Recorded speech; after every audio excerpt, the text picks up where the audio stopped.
And Barbara, you can take it away. Thank you. Well, I'm going to ring our beautiful bell and let you know that this is the 8th of September. And the Rotary E-Club of World Peace is just so honored to have all of you join us tonight. We have a very special guest, and I'm sure you're going to enjoy hearing about the work that he has done. But you know, we always do a little peace moment, but I'm going to do that first today because I interviewed somebody on Peace Podcast today, and he's 91. And he said the joy every morning when he wakes up and realizes he has one more day to do the work. He's a diplomat and an ambassador Douglas Roach in Canada. And he was talking about that life that we have, that lifeblood. And so I'm going to read something that my husband wrote. My husband, Robert, wrote a book on his golden sayings. So I'm going to read one. It is strange that so very few humans are interested in the most stupendous, most miraculous, most unique, most fascinating subject on earth, their own human being. Try to understand your physical, mental, sentimental, spiritual, and total life. You will be astonished by the life you will live. And so when I interviewed Douglas Roach today, I said, Douglas, what's your secret? He says, I wake up in the morning so glad to have another day to work for peace. And so that's why I picked this today, because we have a peacemaker with us today, and we're going to share that too. Rudy, I give the microphone back to you and Karen. Thank you. Thank you, Barbara. And let's keep Barbara in your thoughts and prayers tonight. She lost her dear partner she'd been taking care of for quite a while here, Sig. Barbara, I got tears in my eyes and choked up, but he was just a wonderful, beautiful man, and he'll be remembered forever. So thank you for caring so well for him and helping him live the life that he lived. Thank you, Rudy. And Rudy and Karen were the first two Rotarians besides the ones we met in Santa Barbara, and they invited us up to have lunch with them. And Rudy and Sig were like brother and brother. And I'll never forget that. I love you. Thank you. And I loved Sig, and it was just so beautiful. I've never seen a more peaceful passing, but still we miss him. He was my sweet Sig. Thanks, Rudy. Well, our arms are extended. Our arms are around you. A big hug, and we certainly love you. Thank you. We certainly love you. So I'm going to run through the list of folks here. Greg, great to see you tonight. And Sharon, great to have you on with us. Sharon's about to have a birthday. She's going to be 84 years young, I believe. So salute. And how she dedicated 37 years to her life to make U.S. and Russia relations what they are today and help continue to improve those. Sharon's just a tremendous person, and we love you and think that you're part of our group here. Andrea, I'm glad you're over in out of Ready Springs. You're not quite as much, probably much smoke as we are here. Philip, good to see you. I'm sure things are doing well up there, and I know your fellow Peace Corps member is on tonight, so it should be. Yeah, it should be a love great seeing Chick here. Yeah, we all love seeing Chick. You, Philip. Every time. So it's really great. Terry, stay smoke free out there. Derek's out in the desert. Brian, good to see you. Everything's happening good in Ojai. Warren, everything's good where you are. Good stuff. Jack, We are indeed. you keeping Santa Barbara straight? Good. Bill and Leah, great to see you from the Bay Area. And Al, trying to keep the peace in Portland. He's got his hands full up there. And Merrill, if you need some help, I'm going to send Dennis Wong up to see him. Hey, we could use a little aloha, that's for sure. We'll send Dennis to see. He's going to take care of you. He's got the answers to everything. Marilyn, great to see you on with us tonight. And she's about to be the newest member in our club. And our newest member currently is Hanako. And it's great to see Hanako tonight. Great to have you on with us. And the Ambassador Chowdhury was one of her trainers that she took classes from. So this is great to have her join us. Sala, good to see you.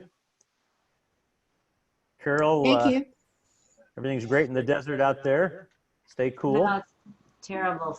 Yeah, Smokers. it's Yeah, pretty the smoky. fire- Yeah, it's been pretty hot and smoky. I want to say thank you to Al and people in Portland because they're helping me learn about what we might do in Seattle, which is in a biggest mess as Portland. So Okay, thank good. you.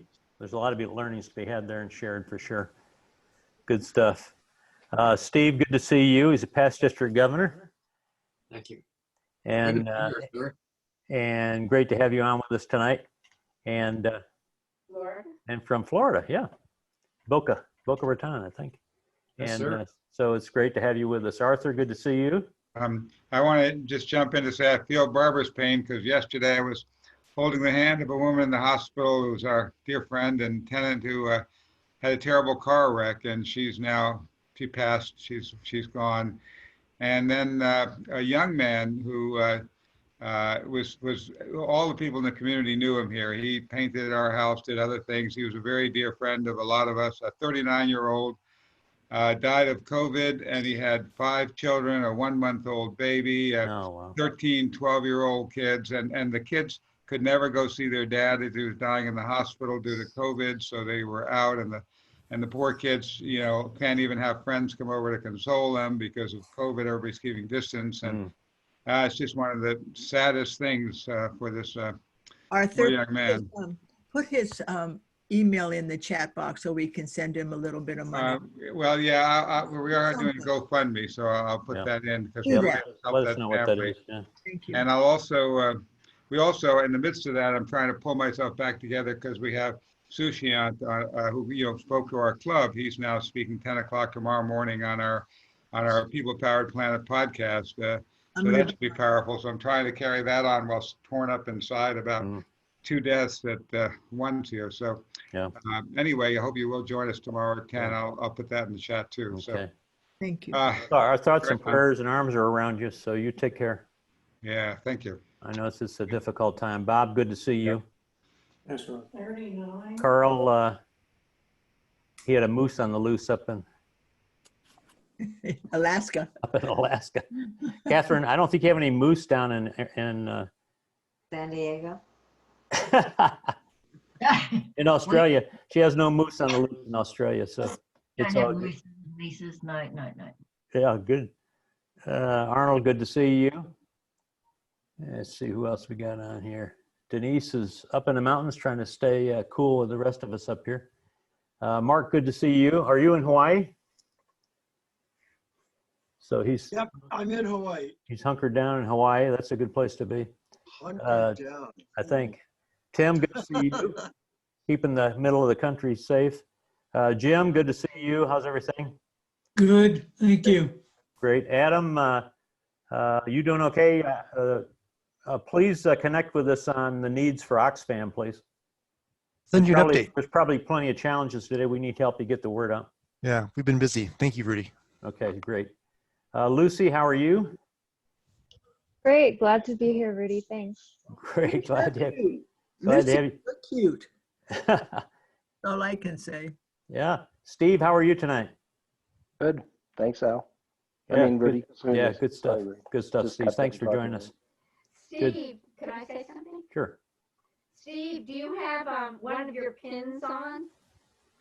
I don't right this second, but it's right here. I do have my Rotary shirt, though. Will that qualify? That'll work. No, that wasn't why I no, thought you were it was so because you're smart. black sheep. Oh. Rudy, why don't we all, if anybody has their pin on, raise your hand. I'm curious who wore their pins today. Me too. Rudy's got ours, yeah.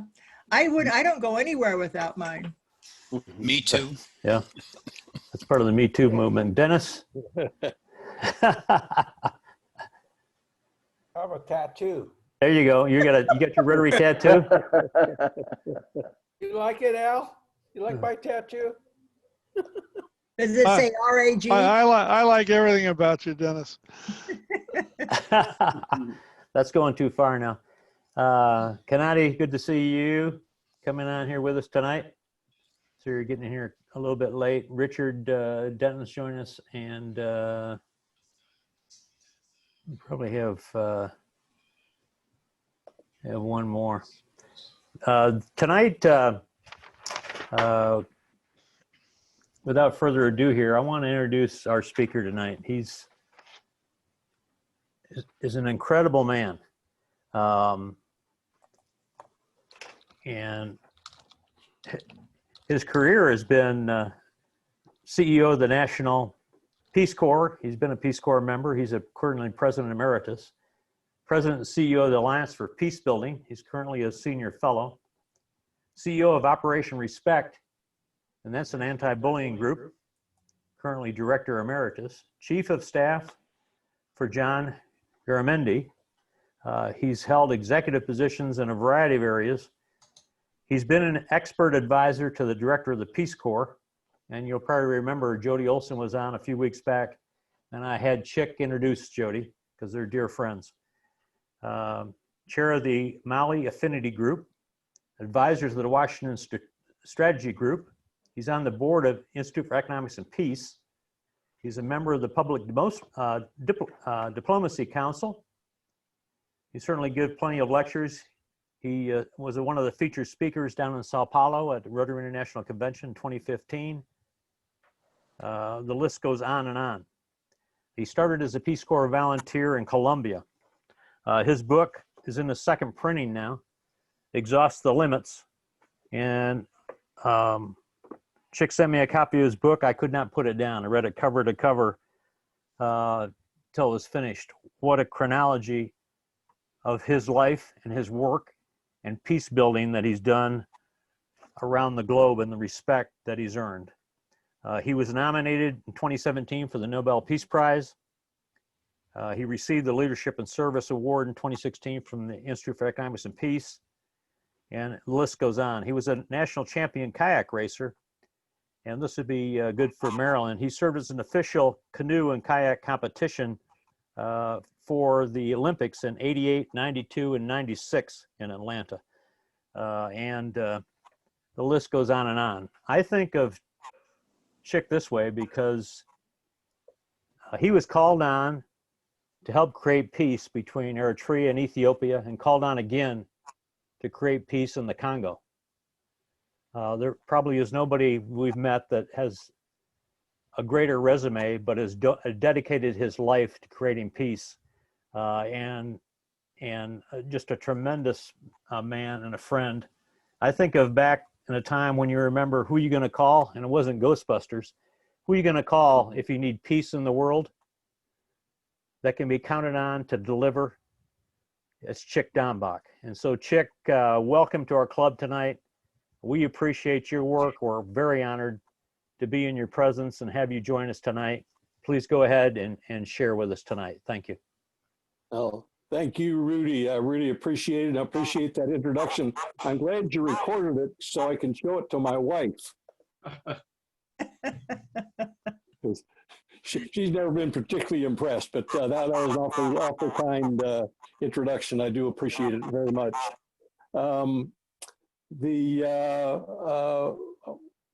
It's a little bit difficult to speak to this group. Most of the time when I give talks, it's to audiences that are not familiar with what we do and not necessarily committed to the whole concept of making the world more peaceful. But you guys are. So what I have to say may be boring or repetitive or redundant to you guys, but I do want to share some of my thoughts on the whole concept of building a more peaceful world, why it's important. You already know that, but you'll get my perspective on it, my take on it, and a little bit about what's going on in the world, and I'll throw in a couple of stories about some of the things I've had the privilege of being a part of, and some comments on where I think we are in the world and where I hope we are going in the world. To start off, given that this is a Rotary group, I've identified with Rotary for a long, long time, been member of a couple of local Rotary clubs in places where I've lived. My most memorable one is in Raleigh, North Carolina. I was in a club with Senator Jesse Helms, and many of you will know the name Jesse Helms. He and I were in the same Rotary club, and we had lunch together on several occasions and got along just fine.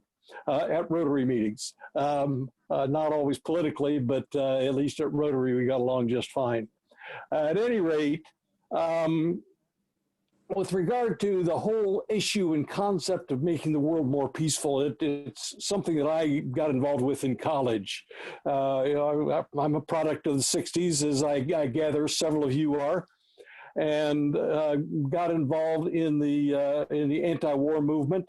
Did that because I was on the football team at Oklahoma State University, ready to drop out of school, join the Marines, and go kill the commies, until we did some research on what was going on. I was also on the debate team. We did some research on the war in Vietnam, and I looked into it and thought, wait a second, this is a colossal mistake, a colossal mistake. And here we are off killing people by the tens of thousands, hundreds of thousands for a mistake.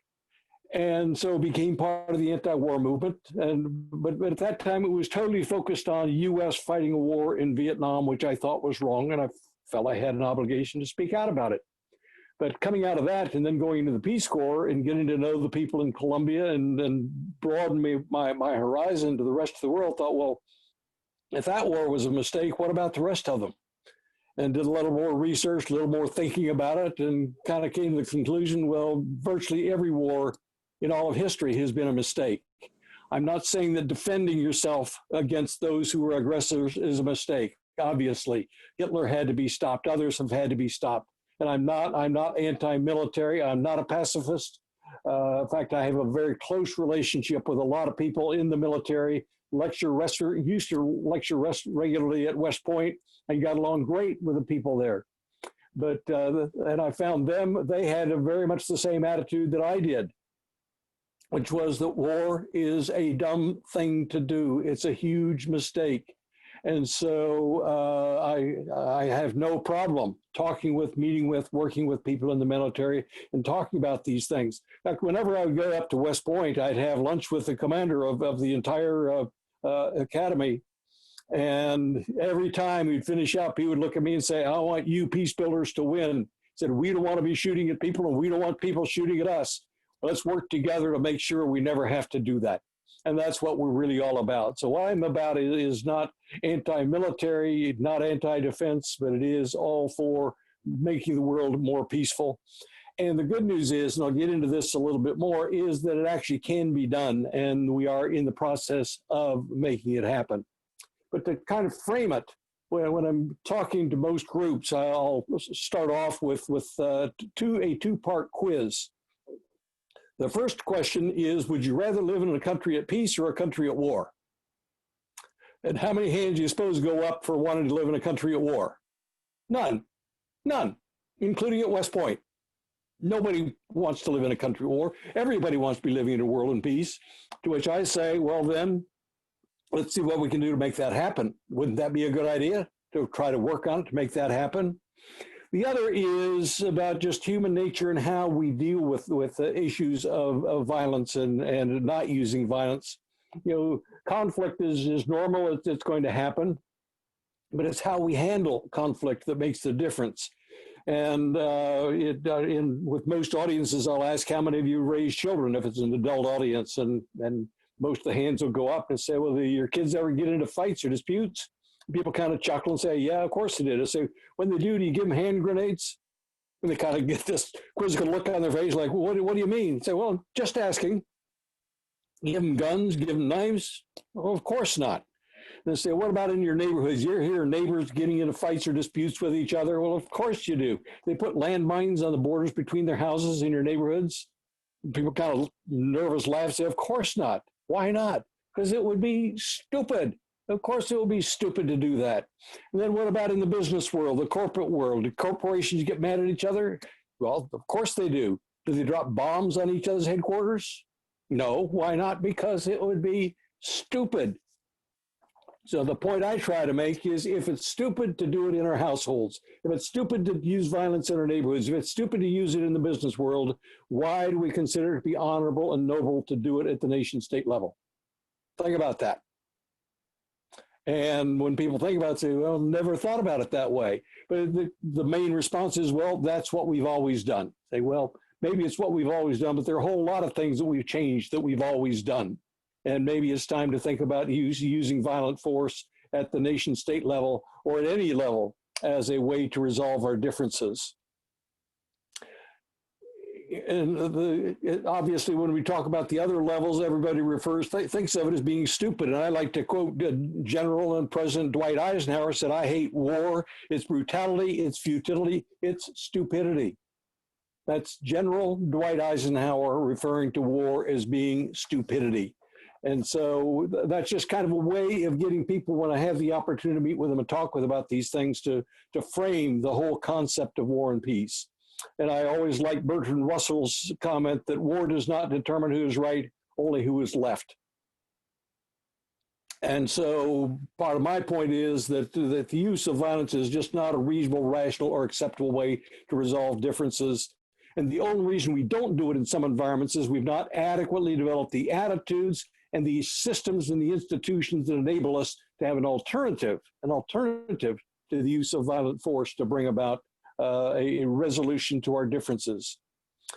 Some of the people that I talk with kind of think that I'm fighting a losing battle, a futile battle. It's what we've always done, always will do it, and there's nothing you can do about it.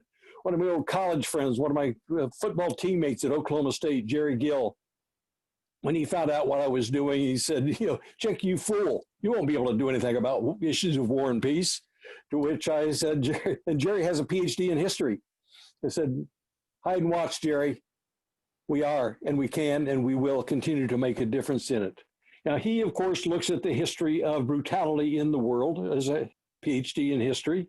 And certainly you look back at ancient times, and the study of history is very often a study of brutality.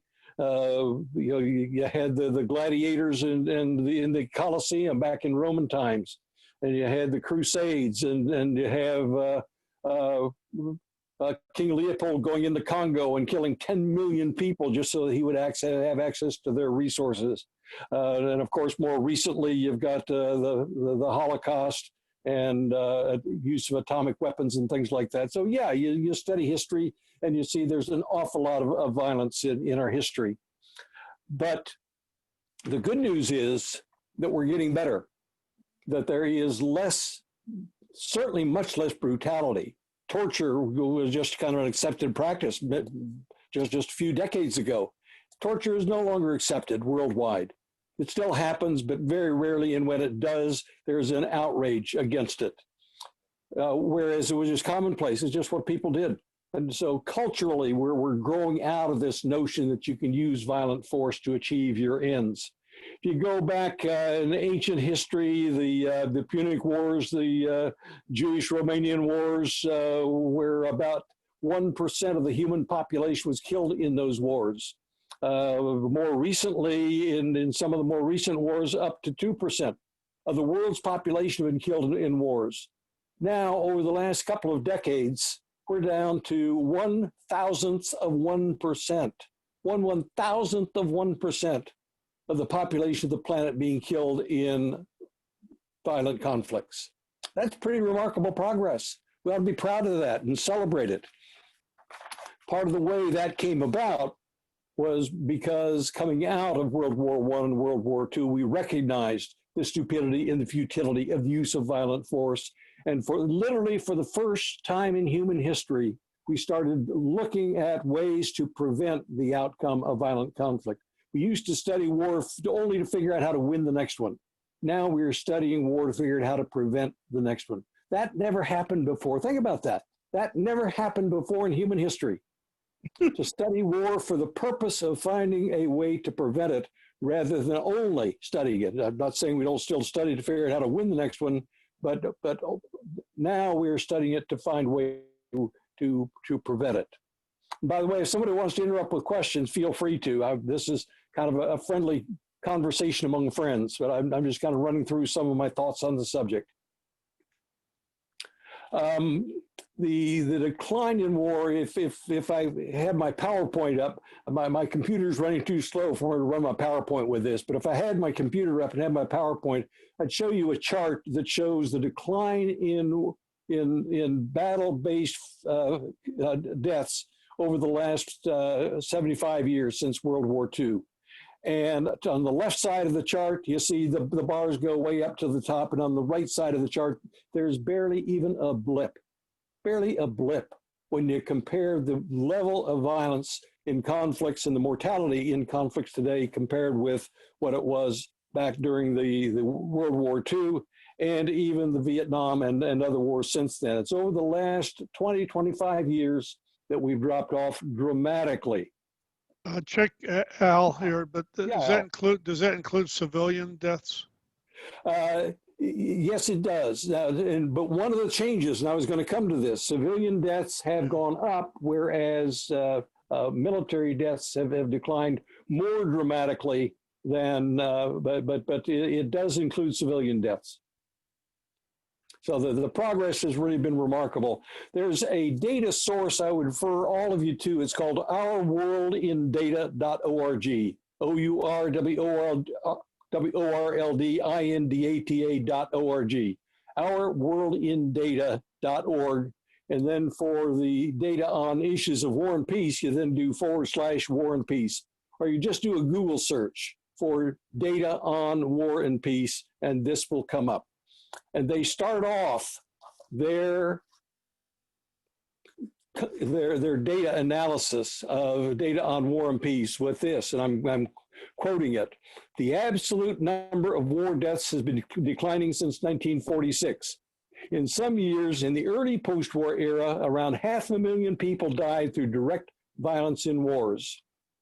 In contrast, in 2016, the number of all battle-related deaths in conflicts involving at least one state was 87,432. 87,000. That's 1,000th of 1% of the world population. 1,000th of 1%. Within our lifetime, for many of us, going back to World War II, you had about 2% of the world population being killed in a war. And there were several other violent conflicts going on during that time. So I share this simply to say, don't get discouraged when being advocates for this. And when we run into people who say we're foolish for trying to do this because people have always gone to war, always will go to war, it's just not so. That there is progress, there can be progress, and we can be, and we are a meaningful part of it. There's a big part of the reason this is happening is a change in the culture, a change in the attitudes. It used to be virtually everybody said, well, you know, if you get into big enough problems with other countries, you go to war with them. And now we're starting to say, no, you don't go to war with them. You find another way to work it out. I like to talk about the United Nations. A lot of people are critical of the UN, of course, and with good reason. The UN is not an efficient organization. Try bringing together all the people from all the countries in the world and all the languages and all the cultures and get them to agree on something. Not an easy task. But if you take a look at the primary reason the United Nations was created was to deal with war between nation states. Address the issue of warfare between nation states. The fact of the matter is that since the UN was created, warfare between nation states has virtually ceased to exist. It still happens, but it's rare and it's on a much lower scale than it used to be.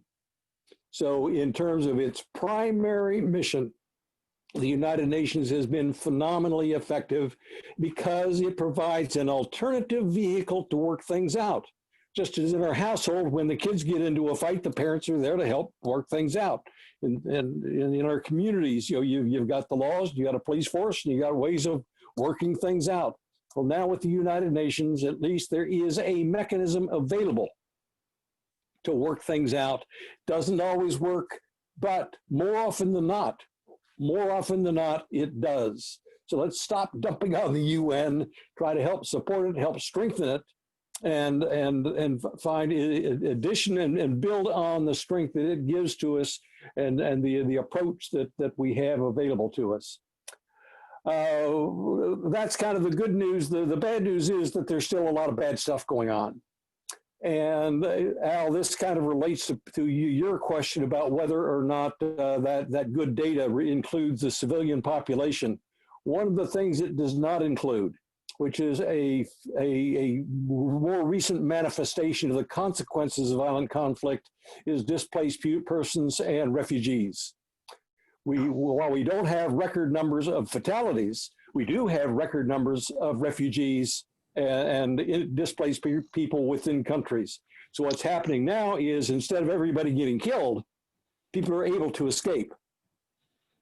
And when they escape, they go to Europe, they come here, or we think they all come here for the most part, particularly those in Africa and the Middle East, end up in places like Jordan and in slipping my mind right now. So, Turkey. Turkey is one, and Lebanon of all places. Lebanon is one of the primary. Germany brought in a lot of this. Germany has brought in a lot, yeah. Nigeria. That's right. And Uganda, by the way. Uganda has taken in a tremendous number of refugees. So part of what has happened is that there are not as many fatalities, but there are far more refugees and internally displaced people. So I'm not trying to say that we've reached nirvana and that everything is wonderful. It's not. There's still far, far, far too much violence and far too severe consequences. So, but what we're doing about that is building on this concept that we refer to as peace building, of addressing the root causes. Somebody also put up many in Bangladesh, and that's true. So there are a whole lot of places around the world that are taking on an awful lot of refugees. Some people seem to think the U.S. is the only one that takes in refugees, and it's not even close, not even remotely close. So, but what we're working on now is what we call peace building, and that is addressing the root causes of violent conflict and using the multiple resources that are available to us to address what drives people and societies to resort to the use of violent force.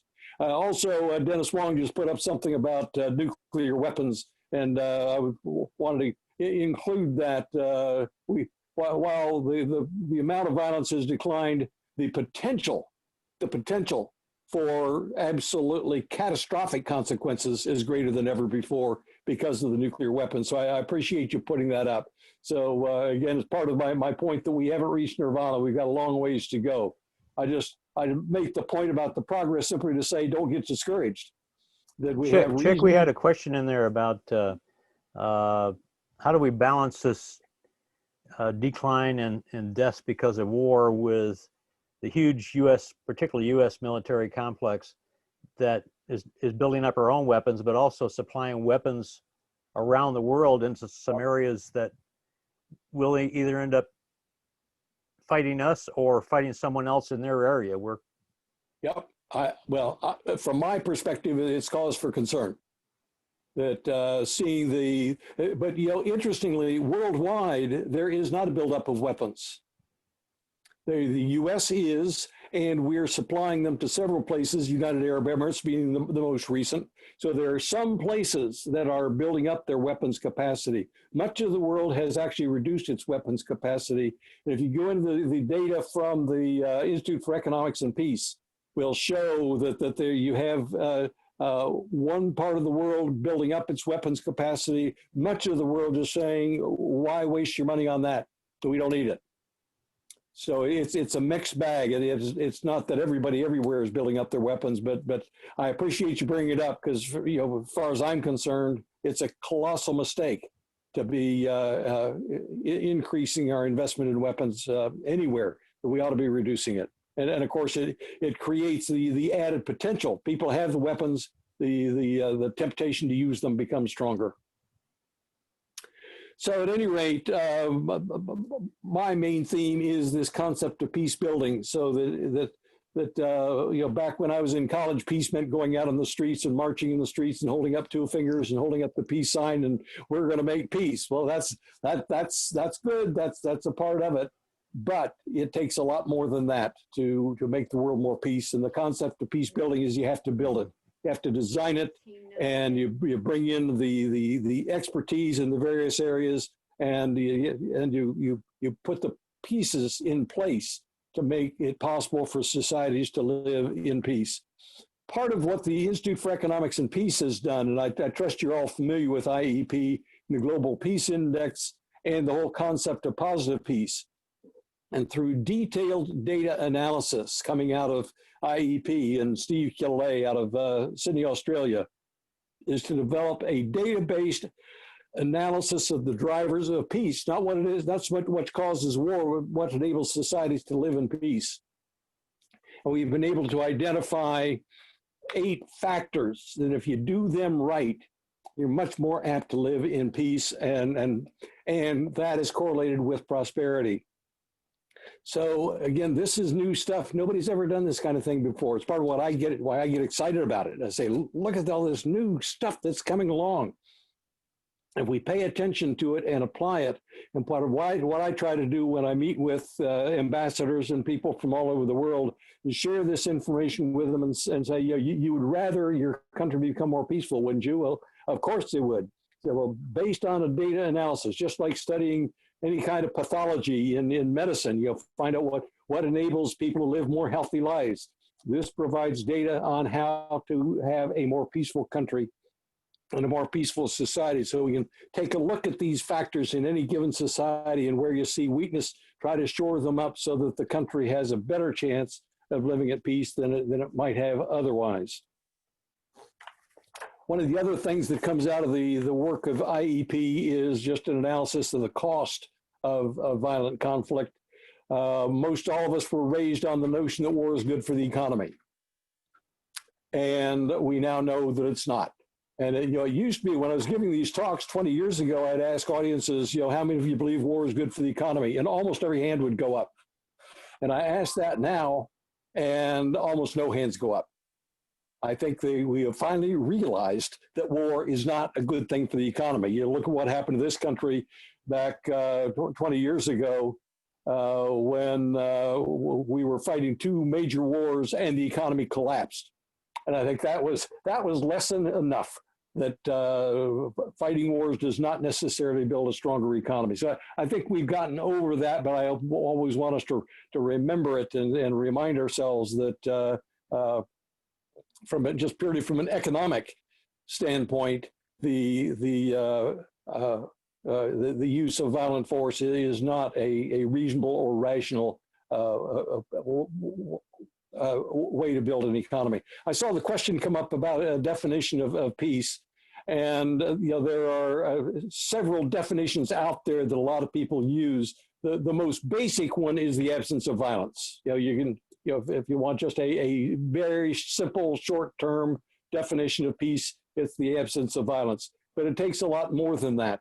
When the United Nations talks about peace, there is. Now, see, somebody just put something up about the refugees. Thank you. But when the United Nations created Goal 16 of the Sustainable Development Goals, it refers to it as peace and justice. And I think the two do go hand in hand. There are places in the world that are pretty peaceful. North Korea is a peaceful country if you just look at whether or not it's at war with anybody and whether or not there's much of any violence within the country. But I don't think we would refer to North Korea as a peaceful country. There are many other elements to it, and justice is a fundamental part of it. Respect for human rights is a fundamental part of peace. So if you take, I kind of like the approach the Global Peace Index takes to it in ranking the countries of the world based on their peacefulness, and they take into account 23 factors that, taken all together, are the determinants of how peaceful a country may be. So I would encourage you to take a look at that to get a much more expansive and wholesome concept of and definition of peace. Let me finish up just by sharing a couple quick little stories about things that I've had the opportunity to be a part of. It's kind of illustrative of what private citizens, because I never did any of this stuff as part of the State Department or USAID or anybody else.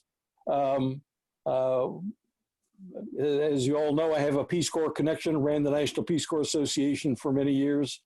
And there, when the genocide broke out in Rwanda, and the United States chose to do nothing about the genocide in Rwanda, some of us in the Peace Corps community said that that's just not right. We really need to be doing what we can to help deal with the genocide in Rwanda. All of us swore coming out of World War II and the Holocaust, never again would the world community allow this to happen.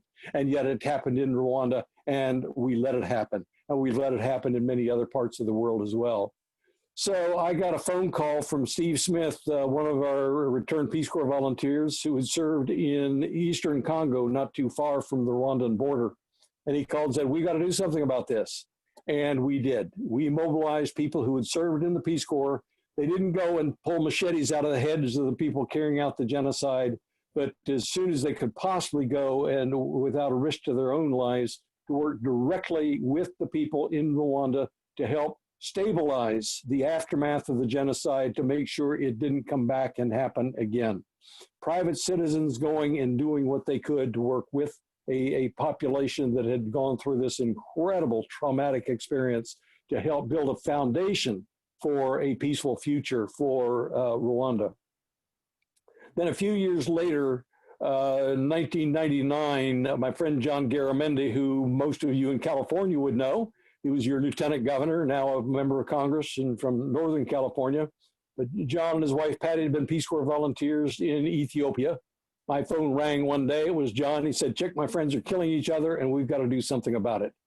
And I said, John, I have no idea what we can do, but let's give it a try. So we got together, formed a small team of Peace Corps people, contacted the two embassies, let them know we would be happy to help out if they wanted us to help. We weren't going to impose anything on them, but if they want us to help, they said, please help. And I won't go into the detail. You have to get the book and read the book to get the whole story. But we met, built a trust relationship. And this was key to the whole thing, build a trust relationship because we listened to and understood both sides. Build a trust relationship in helping both sides find a way to resolve that war without further bloodshed. They finally agreed to do it. We were invited to the treaty signing ceremony in Algiers. And after the treaty had been signed, we got a letter from Meles Zenawi, then the Prime Minister of Ethiopia, thanking us for creating the momentum and the spirit. The momentum and the spirit that made that peace agreement possible. To me, the best thing out of all of that, though, the most validating thing was a couple of months after being in Algiers for the treaty signing ceremony, I bought a hot dog at the corner of 18th and L in Washington. And the woman in the kiosk selling the hot dog looked like she was from the Horn of Africa. And I asked where she was from. She proudly said she was from Eritrea. I said, well, I thought so. I know your president, Isaias Afwerki. And she kind of stopped, like, who's ever heard of Eritrea, let alone knows the name of the president? And she said, who are you? I said, I'm Chick Dombach. And she just stopped. Her eyes got big. She said, I know you. I know who you are. You brought peace to my country. A street vendor in Washington, D.C., knew me by name, knew what we had done because they had followed every step of what we did on the news from Eritrea. And I share that simply to say it's the kind of thing that private citizens, human beings who care enough to get involved and do what they can make a difference. A couple of years later, we were invited to do the same thing in the Congo. There's a brutal, brutal civil war taking place. We met with the rebel leaders and with President Kabila and his key people and got them to agree to participate in what was known as the Inter-Congolese Dialogue, which led to the formation of a coalition government and the end to the large-scale civil war. There's still dreadful stuff going on in Eastern Congo, but the large-scale civil war came to an end. And Azarias Ruber, the leader of the largest of the rebel groups, I still see him from time to time. And every time we get together for lunch or dinner, he says, Chick, I want you to know that the whole process of bringing an end to that civil war started with you and your group. And I share that again to say that, Dennis, I see that indicating that the United States doesn't rank very well in the Global Peace Index. And you're right, we are not even in the top half, far from it, which is rather embarrassing.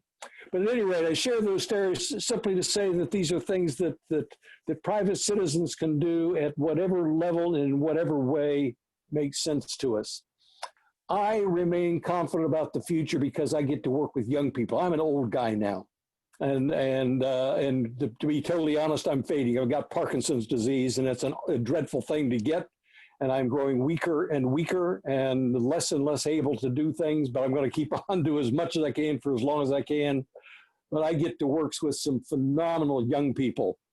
My dear friend, Riada Asimovic-Akiol is from Sarajevo. She and her family barely escaped the genocide there. She's a Muslim. And there was a genocide against the Muslims in Kosovo. She and her family barely escaped. She's in her early 30s now. She and I meet together, work together regularly, and because of people like Riada, is an absolute dedicated advocate for building it peaceful within the Muslim world and within the whole world. My friend Victor Ochen from Uganda is the long story. Look up Victor Ochen, O-C-H-E-N, and you'll see his story. Born and raised in a displaced persons camp in Uganda, was tempted to take arms. His family was attacked by Joseph Kony, the Lord's Resistance Army. But instead of taking up arms at age 13, he started building a peace movement. Fast forward about 20 years, and he's been named, he's the youngest African ever nominated for the Nobel Peace Prize. Forbes magazine named one of the 10 most powerful people in all of Africa because of what he is doing to build peace and his youth movement for peace in Africa. I get to talk with Victor about once a week. We do a Skype call. We strategize together. And I see young people like that. And I see the students that I get to teach at American University and Johns Hopkins and so on. And so I have hope for building a more peaceful world. I'm up to my eyeballs right now in Mali, which the West African country that just had a coup, very close to several key people there. The ambassador and I speak daily about strategies to keep that from devolving into a violent conflict. So I get to work with these incredible people to try to make the world more peaceful. And that's my story, and I'm sticking with it. So questions, comments, thoughts? Chick, yeah, thank you for that. You're incredible, man. It's an honor for us to be beside you and learn what the power of one person. We have a few people in our club show that the power of one person as well, but you were over the top, and the world is blessed that you're on this planet and for what you've done. You're just an incredible man. How do you answer? It's people that would say that more weapons makes us safer. I hear that all the time, the whole peace through strength argument that I hear, and I'm not arguing against having enough military capacity to protect oneself from an assault. But if you take a look at the most peaceful countries in the world, they're not the ones with the most weapons in the world. The most peaceful countries in the world are the ones who have decided on a different path. I think many of you are aware of Costa Rica and its story. Here you are in Central America, surrounded by some of the most violent societies and countries on the planet. And they decided to disarm, totally disarm. Right. The neighbors are all attacking each other. They could have attacked them. They said, we're just not going to play this stupid game. It's a stupid game. We're not going to play it. And the most peaceful, the most safe and secure and prosperous country in Central America is Costa Rica. So there's just one of many examples of places that have chosen a different path. Again, I'm not saying get rid of your weapons. Of course, we need to have enough to protect ourselves because there still are bad actors out there. There are still some adversaries who may want to attack us, but and same with other countries. I'm not saying everybody should disarm. I'd love to see us reach the point where we can, but $750 billion, I think, is more than enough to protect the United States from any assault from anybody, anywhere. I'm sure. Arthur, you got your hand up there. Go ahead and unmute yourself. You got a question? Yeah, Chick, I just love your talk, your street vendor story, Costa Rica. People, it's also in your TED Talk. People can go to that. And, Barbara Mueller's husband was very involved in the shift in the Council of Europe from a continent plagued by wars to a continent where there's no wars between the countries there. And of course, Sushant is going to be talking tomorrow about the evolution of world law from the ground up. How much is world law a part of the key to making the world becoming a more peaceful place? I think it's fundamental to it. It's part of what came out of World War II in the United Nations, and then saying, and you go back to my earlier comments that prior to World War II, disputes tended to be settled by getting out your guns. And now that we have put in place the United Nations and a whole structure of international law that basically says within nation states, you just don't get to use your weapons to gain an advantage. One of the fundamental things, it used to be that you could acquire the territory of another country if you invaded them and conquered them. Then everybody said, well, now that land is yours. International law says you don't get to do that anymore. The international community won't let you get away with that. Now, it's not to say that some don't try it, and Russia has been trying to do it in Ukraine, and there are other places where people still try it, but that used to be what went on all the time. Not anymore. And it's because there's international law, and that helps create a culture that says it's not acceptable, and international law provides a penalty for those that violate those laws, and the same with regard to torture and the many other things. Yeah, I'm a huge fan of and believer in the value of and the importance of international law. Philip had a question or comment there. What are your, that we could get behind, 4 or 5 top peace initiatives that we need to stand behind? Yeah, just the big picture, Chick, like globally, what are the highest priorities you see?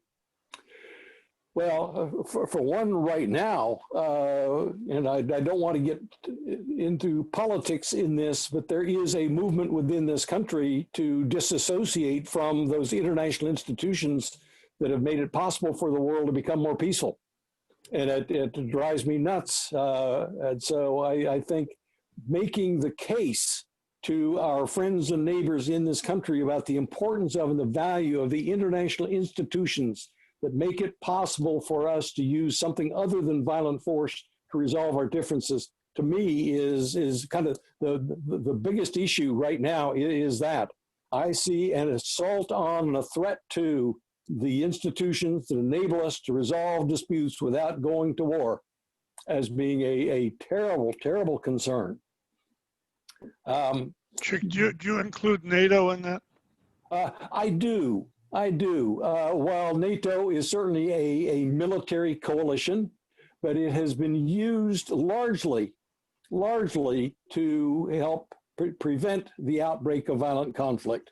So while I would rather we not have to have something like NATO, I don't think we've yet reached the point where we can say we don't need it yet.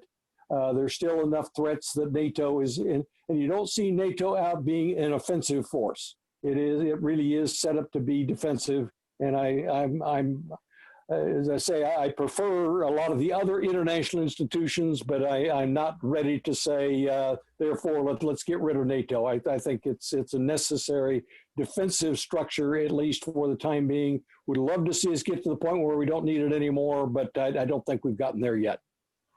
Hanako, would you unmute yourself, please, and ask Chick your question you had regarding Japan and the military? Yes, sure. Hello, my name is Hinako, and I'm from Okinawa, Japan. Yeah. And so I grew up with the military base near my house, and seeing, witnessing some incidents and issues caused by the presence of military bases. Although I've met wonderful, amazing, lovely families as well, but it's hard to, oversee all that. And so, yeah, I just wanted to ask how to build this this culture of peace within the military and, in their respective placement. Well, for one thing, as you meet people from the military, just carry on conversations with them about things like this. But the thing that pleases me is I've gotten to know a lot of the leaders in the military, and they want to do it. There's been a dramatic shift in attitude and culture within the military. Back 50, 75, 100 years ago, the military was all about conquest. That's why they were there, was to conquer enemies. And you meet and talk with leaders in the military today, they consider themselves to being violence prevention is their number one priority, is preventing the outbreak of violence rather than just being out there ready to stomp on anybody that steps out of line. So that is already happening. It's certainly happening at West Point in a big way. It's also, I live just a couple of miles from the Naval Academy, and I know a lot of the people there. It's happening there. So it's also happening at the Kofi Annan International Center for Peacekeeping Training. You bet. Yeah. So that's all over Africa. Absolutely. In fact, there are programs like that. Part of my message is, we're not alone. There are literally hundreds of institutions or organizations coming into being that didn't exist 20, 30, 40, 50, 100 years ago that are now focused on this. U.S. Institute of Peace didn't exist 30 years ago. Now it's there doing outstanding work. So I guess I get excited about it because I see the emergence of all of this and say, we haven't accomplished everything yet, but it gives me reason to believe that we're on the right path, and if we stick with it and don't give up, then I think we can continue to make the world more peaceful. I just happen to believe that 20 years from now, the world will be more peaceful than it is right now. And 100 years from now, we may not be all the way there, but we can be pretty darn close to it. Probably Hanako will be the only one who will be able to see that, though, 100 years from now. That's right. So, Barbara, you want to unmute yourself, please? I think you had a question or comment for Chick. You're still there. You go. We can't hear you for some reason.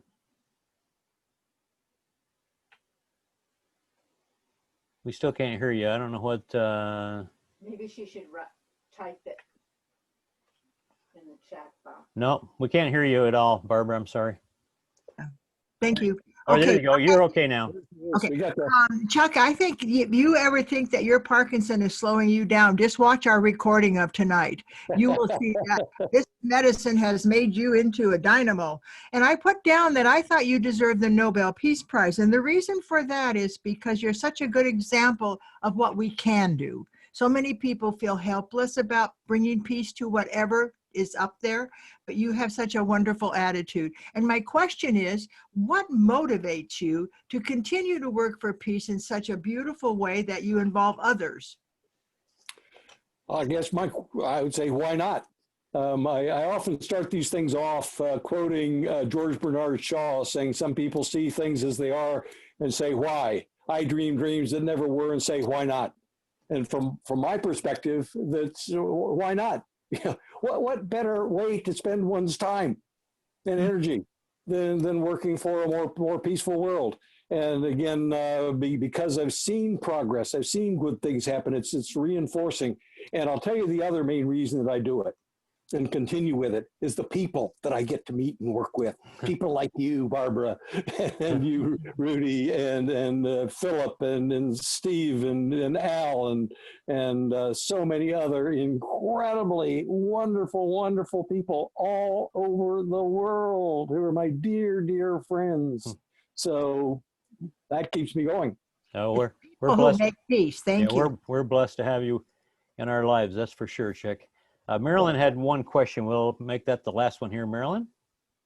Yeah, I'm just delighted to be here. And I'm very, very curious. I've been very impressed with the work of the recently deceased Gene Sharp and his work on the history of nonviolent, successful nonviolent revolutions. Yep. Are you familiar with it? And how do you see it playing a role at this point? No, absolutely. Gene Sharp, of course, was a giant in this, and one of the pioneers. Long before many of the rest of us were getting involved with this, he was doing outstanding work.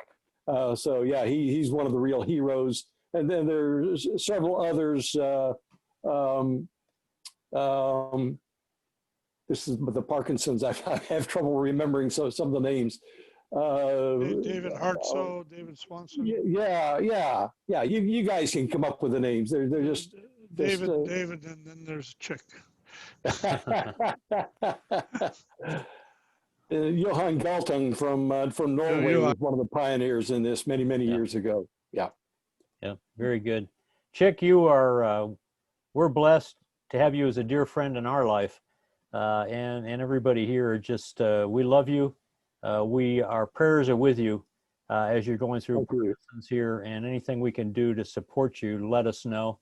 And if you have initiatives going on out there, that any time that any of our members here can help from our club, please reach out to us, because we are here to support your efforts in creating peace in the world. Well, I appreciate what you folks are doing. It all adds up and it all makes a difference. Well, we're on every Tuesday night at 6:30. If you ever want to just join us and give us a round of applause, because these speakers are incredible, just like you, Chick. And I want to thank appreciate you. it. I'll do that. Thank you. Yep. Good.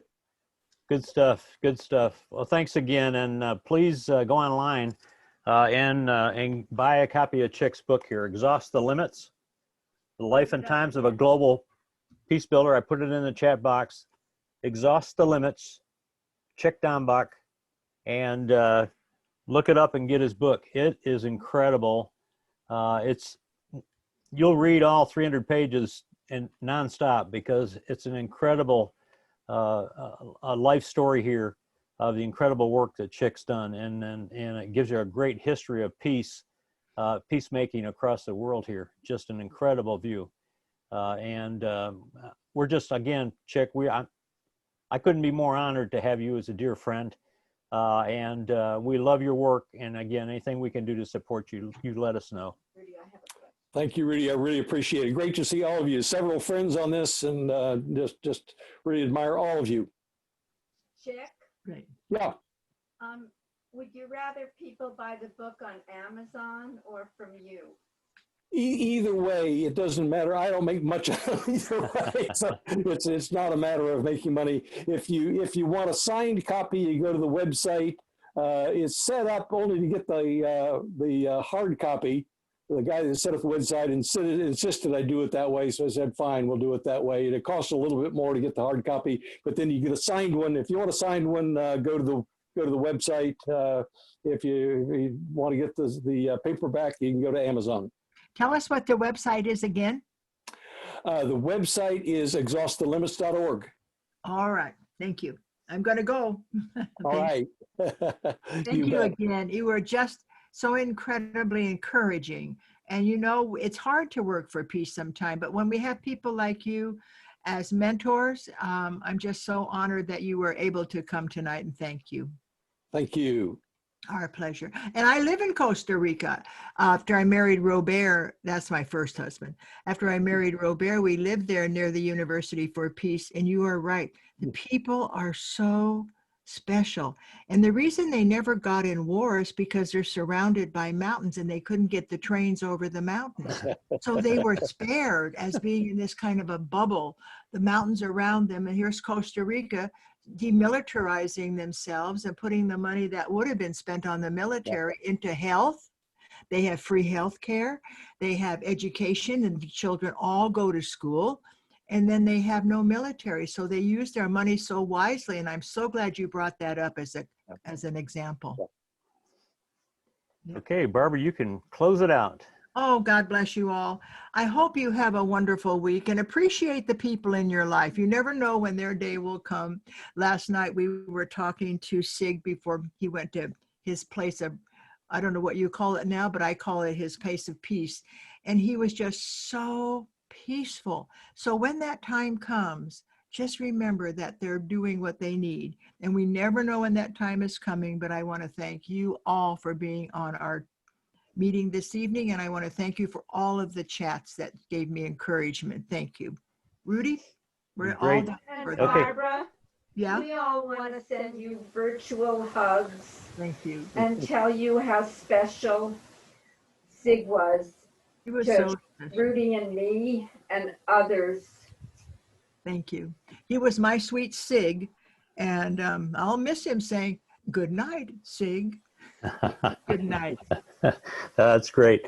And please remember that members here, you want to join us Thursday night this week. We have our first fireside chat. We're doing that monthly. Yes. And so that's open to all of our members. Come on, introduce each other, share, learn a bit more about each other and making some friendships. And we'll also talk a little bit about Rotary and do a little training. And that's once a month. And this Thursday night, 6 p.m., same Zoom link that you came on tonight. And we'd love to see you there. Sharon, have a blessed birthday. on Thursday. And stay young lady. And life is good out there. And anybody has any needs or you're doing some great work, please link us in so we know what's going on with you.